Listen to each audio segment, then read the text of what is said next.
Assalamualaikum warahmatullahi wabarakatuh.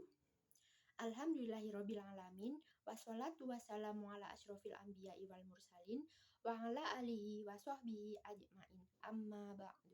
Pertama-tama, marilah kita panjatkan puja dan puji syukur kita atas kehadirat Allah Subhanahu wa taala, yang mana berkat rahmat dan karunia-Nya saya Alfia Ramadhani dapat duduk di sini dalam keadaan sehat walafiat. Sholawat serta salam tak lupa kita hanturkan kepada junjungan Nabi besar kita, Nabi Muhammad SAW, yang telah menuntun kita dari jalan kegelapan menuju ke jalan yang terang benderang melalui ad-dinul Islam wal iman, yakni agama Islam dan keimanan yang menjadi pedoman hidup bagi masyarakat. Saudara-saudari yang saya cintai karena Allah, pada kesempatan yang penuh berkah ini, marilah kita merenungkan betapa pentingnya menjaga diri dari pergaulan bebas. Pergaulan bebas adalah interaksi yang tidak terbatas oleh norma agama, etika, dan moral yang seringkali menjerumuskan kita ke dalam perbuatan yang dilarang oleh Allah Subhanahu wa taala. Allah Subhanahu wa taala telah menciptakan kita dengan fitrah yang suci, dan Islam mengajarkan kita untuk menjaga kesucian diri.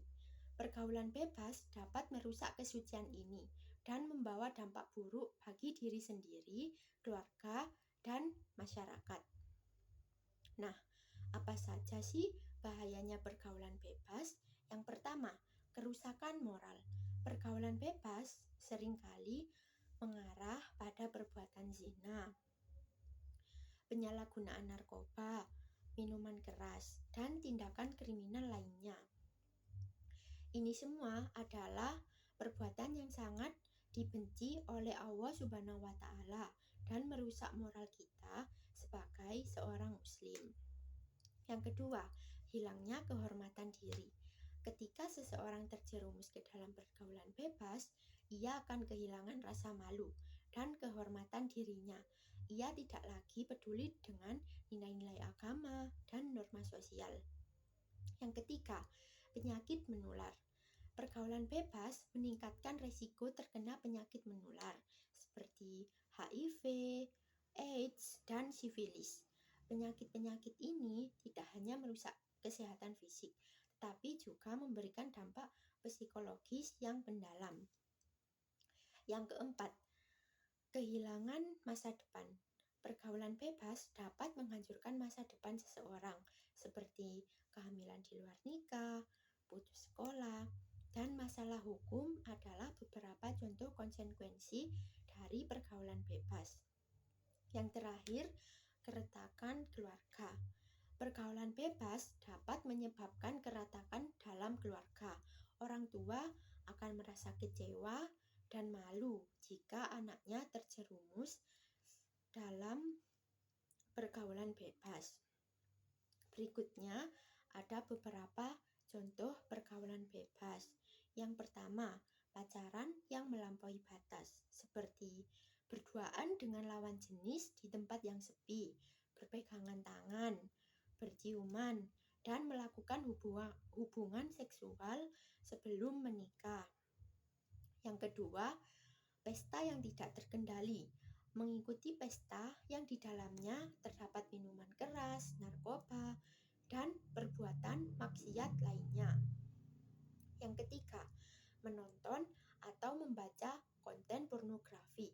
Hal ini dapat merusak pikiran dan hati kita, serta mendorong kita untuk melakukan perbuatan yang dilarang. Yang keempat, menggunakan narkoba dan minuman keras. Zat-zat ini dapat merusak akal sehat kita dan membuat kita kehilangan kendali atas diri kita sendiri. Yang terakhir, bergaul dengan orang yang berpengaruh buruk. Berteman dengan orang-orang yang mengajak kita untuk melakukan perbuatan dosa dan menjauhi agama. Nah, bagaimana cara kita menghindari pergaulan bebas? Yang pertama, mendekatkan diri kepada Allah Subhanahu wa Ta'ala dengan memperbanyak ibadah, membaca Al-Quran, dan berdoa. Hati kita akan menjadi tenang dan terlindungi dari godaan setan. Yang kedua, memilih teman yang baik.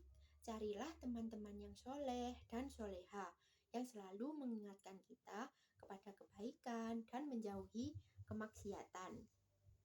Yang ketiga, mengisi waktu dengan kegiatan positif. Ikutilah kegiatan-kegiatan yang bermanfaat, seperti belajar, berolahraga, mengikuti organisasi, keagamaan, dan membantu sesama. Yang keempat, menjaga diri dengan ilmu. Dengan memiliki ilmu agama yang cukup, kita akan mampu membedakan antara yang baik dan yang buruk, serta mengetahui batasan-batasan yang telah ditetapkan oleh Allah Subhanahu wa Ta'ala. Yang kelima, menjaga pergaulan. Hindari berduaan dengan lawan jenis, batasi interaksi yang bukan mahram, dan jauhi tempat-tempat yang dapat menyerumuskan ke dalam perbuatan dosa. Yang terakhir, saya akan membacakan Quran Surat Al-Isra ayat 32. A'udzu billahi minasyaitonir rajim. Bismillahirrahmanirrahim. Wala taqrabuz zina innahu kana fahisha wa sa'a sabila. Shadaqallahul adzim. Artinya, dan janganlah kamu mendekati zina. Sesungguhnya zina itu adalah suatu perbuatan yang keji dan suatu jalan yang buruk. Saudara-saudari yang dirahmati Allah, marilah kita bersama-sama menjaga diri dari pergaulan bebas. Ingatlah bahwa Allah Subhanahu wa Ta'ala selalu mengawasi kita dan setiap perbuatan kita akan dimintai pertanggungjawaban di akhirat kelak. Semoga Allah Subhanahu wa Ta'ala senantiasa memberikan kita hidayah dan kekuatan untuk menjauhi segala bentuk kemaksiatan. Wassalamualaikum warahmatullahi wabarakatuh.